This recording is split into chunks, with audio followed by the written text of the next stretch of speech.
ጳጳሳቱ ጥቃት ደረሰባቸው ተብሏል። የኢትዮጵያ የድንበር ከተማ በቁጥጥር ስር መዋሉ ተዘግቧል።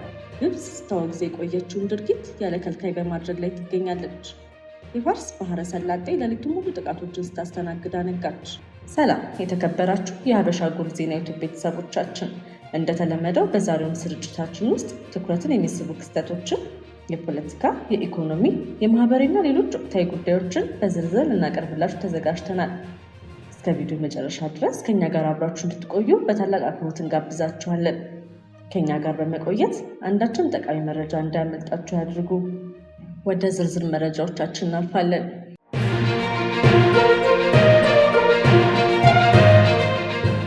አብራችሁን ቆዩ። ባለፉት ሳምንታት ከኢትዮጵያ ድንበር ቅርብ ርቀት ላይ በሚገኘው የብሉ ናይል ግዛት መጠነ ሰፊ ዘመቻ የከፈተው የሱዳን ጦር በዛሬው ዕለት ስትራቴጂካዊቷን የኩርኩም ከተማ መቆጣጠሩ ይፋ አድርጓል።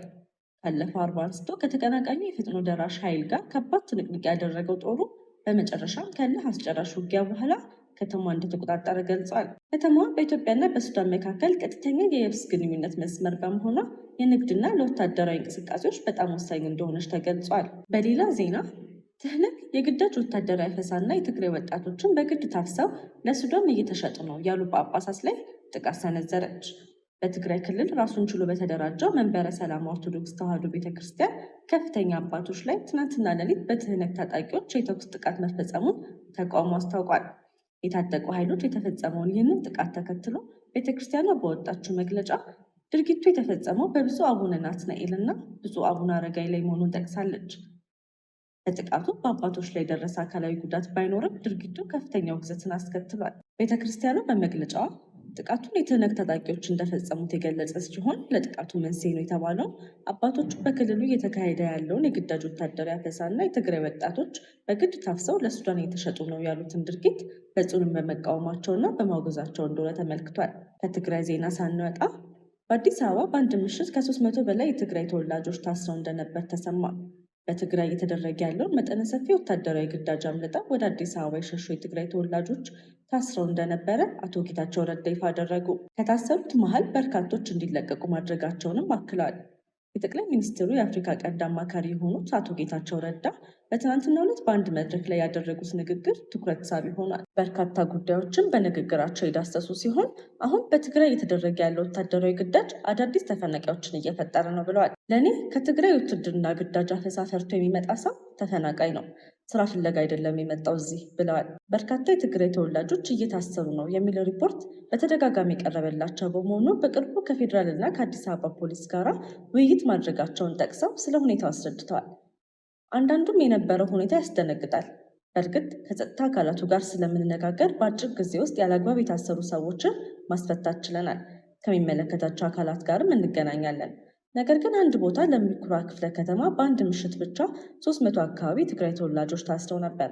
ከዚህም ውስጥ በትክክል ይህ ነው ሊባል የሚችል ወንጀል ተጠርጥረው እንዲቆዩ የተደረጉት 9 ብቻ ናቸው በማለት ገልጸዋል። አቶ ጌታቸው በቁጥጥር ስር ውለው ከነበሩ ሰዎች ብዙሃኑ ተፈናቃይ በመሆናቸው መኖሪያ ስለሌላቸው በአንድ ቦታ ውስጥ በርካታ ሰዎች ሆነው እንደሚኖሩ ጠቅሰዋል። በሌላኛው መረጃችን የኢትዮጵያ ትልቁ የገበያ ማዕከል በ20 ቀን ውስጥ ሊፈርስ ነው ተባለ። መርካቶ ከ200 በላይ ነጋዴዎች በ20 ቀን ውስጥ የንግድ ቤታቸውን ለቀው እንዲወጡ ማስጠንቀቂያ እንድትሰጣቸው በማስታወቂያ ውሳኔ አወገዙ። መርካቶ ከ200 በላይ ነጋዴዎች በ20 ቀናት ውስጥ የንግድ ቤታቸውን ለቀው እንዲወጡ ማስጠንቀቂያ እንደተሰጣቸው በማስታወቅ ውሳኔውን አወገዙ። በአዲስ አበባ ከተማ እምብርት መርካቶ አካባቢ ጣና የገበያ ማዕከል ፊት ለፊት የሚገኙ ከ200 በላይ ነጋዴዎችን የፌዴራል ቤቶች ኮርፖሬሽን በ20 ቀን ውስጥ የንግድ ቤታቸውን ለቀው እንዲወጡ ማስጠንቀቂያ ሰጥቷቸዋል። ይህ ያልታሰበና አስደንጋጭ እርምጃ ከግማሽ ምዕተ ዓመት በላይ በአካባቢ የነበረውን የንግድ ታሪክ የሚያጠፋና ቤተሰቦችን ለከፋ ኢኮኖሚ ቀውስ የሚዳርግ መሆኑን ነጋዴዎች በምሬት ገልጸዋል። የፌዴራል ቤቶች ኮርፖሬሽን ቅርንጫፍ አንድ ጽሕፈት ቤት ለተከራዮች ያሰራጨው ይፋዊ ማስጠንቀቂያ ደብዳቤ እንደሚያስረዳው ነጋዴዎቹ የንግድ ቤታቸውን እንዲያስረክቡ የተጠየቁት የአዲስ አበባ ከተማ አስተዳደር ለሚያካሂደው የኮሪደር ልማት ስራ ቦታው ተመርጦ እንዲለቀቅ በመጠየቁ ነው። በቀድሞ ወረዳ 5 ቀበሌ 19 የሚገኘውን ይህን የንግድ ቤት የተከራዩ ግለሰቦች ይህ ደብዳቤ ከደረሳቸው ቀን ጀምሮ ባሉት 20 ቀናት ውስጥ ንብረታቸውን አንስተው የውሃና የመብራት ክፍያቸውን አጠናቀው የቤቱን ቁልፍ እንዲያስረክቡ የኮርፖሬሽኑ ደብዳቤ ጥብቅ ትዕዛዝ አስተላልፏል። በተሰጠው የ20 ቀን ገደብ ውስጥ ቤቱን የማያስረክቡ ተከራዮች ካሉ ኮርፖሬሽኑ በፖሊስ ኃይል አስገድዶ እንደሚያስወጣና በዚህ ሂደት ለሚከሰተው ማንኛውም የንብረት ጉዳት ምንም አይነት ኃላፊነት እንደማይወስድ በማስጠንቀቂያ ደብዳቤው ላይ በግልጽ አስፍሯል። ለ50 ተከታታይ ዓመታት በመርካቶ ማዕከል የንግድ ምሰሶ ሆነው የቆዩት እነዚህ ነጋዴዎች የተሰጠው የጊዜ ገደብ እጅግ አጭር መሆኑን በመግለጽ ጉዳዩ የሚዲያና የሕዝብ ትኩረት እንዲያገኝ ጥሪ አቅርበዋል። ድንገተኛ የሆነው ይህ ውሳኔ በንግድ ስራቸውና በቤተሰባቸው ሕይወት ላይ ከባድ የኢኮኖሚ ስብራት እንደሚያስከትል ነጋዴዎቹ በከፍተኛ ስጋት እያስጠነቀቁ ይገኛሉ። የከተማውን ገጽታ ለመቀየር በሚል በከፍተኛ ፍጥነት እየተተገበረ ያለ የኮሪደር ልማት ፕሮጀክት የዜጎችን የረዥም ጊዜ የንግድ ትስስርና የኑሮ መሰረት ከግምት ውስጥ ያላስገባ አካሄድ መከተሉን የመንግስት ለከባድ ትችት እያጋለጠው ይገኛል። በሺዎች የሚቆጠሩ ዜጎች የዕለት ጉርስ በሚያገኙበትና ሰፊ የስራ ዕድል በተፈጠረበት መርካቶን የመሰለ ግዙፍ የገበያ ማዕከል ውስጥ ያለምንም በቂ የዝግጅት ጊዜና የተተኪ ቦታ ማቋቋሚያ ዕቅድ ዜጎችን በ20 ቀናት ውስጥ ንብረታችሁን አንስታችሁ ውጡ ማለት የአስተዳደሩን የፖሊሲ ክፍተትና የዜጎችን የሰብአዊና ኢኮኖሚያዊ ደህንነት ችላ ማለትን በግልጽ የሚያሳይ መሆኑን የፖለቲካና የኢኮኖሚ ተንታኞች በማንሳት ላይ ይገኛሉ። ከጎረቤት ሀገር ግብጽ ወዳገኘነው መረጃ ስናልፍ የግብጽ መንግስት በሺዎች የሚቆጠሩ የምስራቅ አፍሪካ ስደተኞችን ከሀገሪቱ እያባረረ ነው። የግብጽ መንግስት የኢትዮጵያን ዜጎች ጨምሮ በሺዎች የሚቆጠሩ የምስራቅ አፍሪካ ስደተኞችን እና ጥገኝነት ጠያቂዎችን በዘፈቀደ እያሰረና ከሀገሪቱ እያባረረ ይገኛል ሲል ሂውማን ራይትስ ዎች ከሰሰ። የግብጽ ባለስልጣናት ስደተኞችንና ጥገኝነት ጠያቂዎችን ከተያዘው ዓመት ጀምሮ እያሰሩ ያሉት የመኖሪያ ፈቃዳቸውን እድሳት በማዘግየት መሆኑንም ተቋሙ ገልጿል። ፖሊስ ህጋዊ ስደተኞችን ሰነዶችን እንደሚነጥቅ መረዳቱንም ጠቅሷል። ዘለግ ላለ ጊዜ እስር የሚፈጸምባቸው ስደተኞች መካከል ከኢትዮጵያን በተጨማሪ ኤርትራውያን፣ ደቡብ ሱዳናውያን እና ሱዳናውያን ይገኙበታል። ተቋሙ የሀገሪቱ ባለስልጣናት ከመኖሪያ ፈቃድ እድሳት መዘግየት ጋር በተያያዘ በስደተኞች ላይ የሚፈጸሙትን የዘፈቀደ እስርና ከሀገር ማባረር ድርጊት እንዲያቆሙም ጠይቋል። ወደ ውጭ ዜናችን ስናልፍ የአሜሪካው ፕሬዝዳንት ዶናልድ ትራምፕ በአሜሪካና በኢራን መካከል የተደረገውን የጥቃት ልውውጥ ተከትሎ አሁን ያለው የተኩስ አቁም ስምምነት ማክተሙን በትናንትናው ዕለት ገልጸዋል።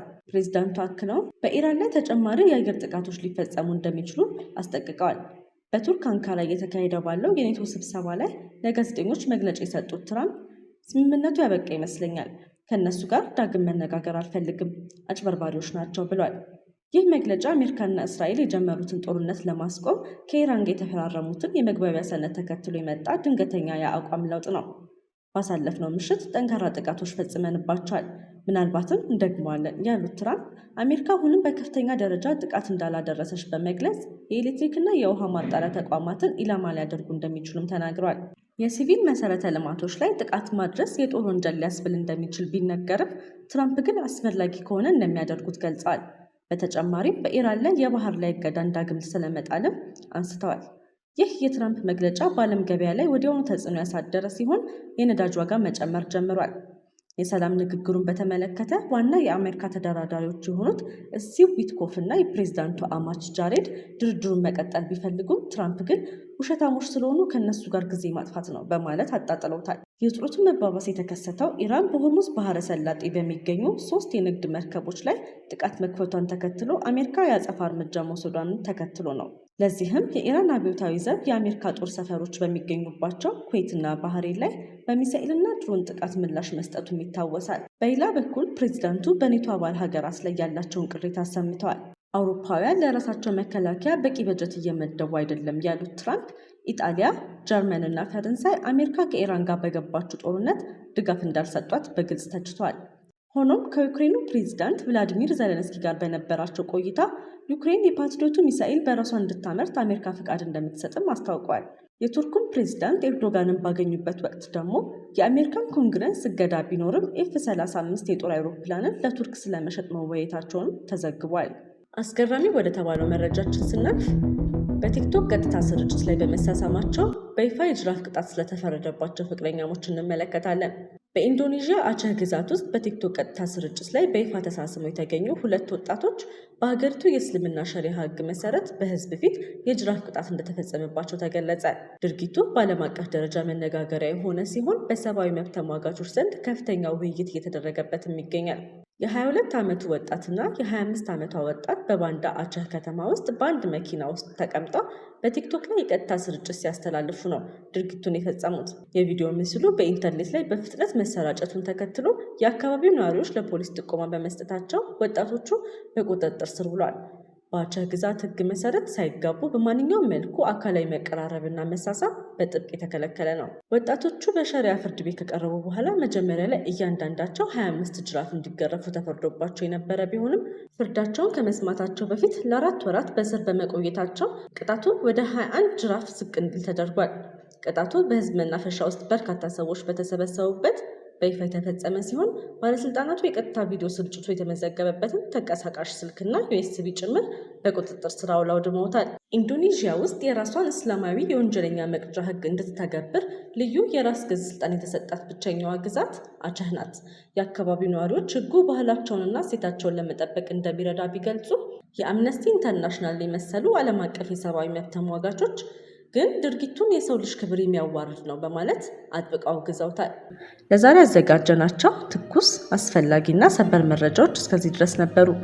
ጊዜያችሁን ሰጥታችሁ ከኛ ጋር ስለነበራችሁ ከልብ እናመሰግናለን።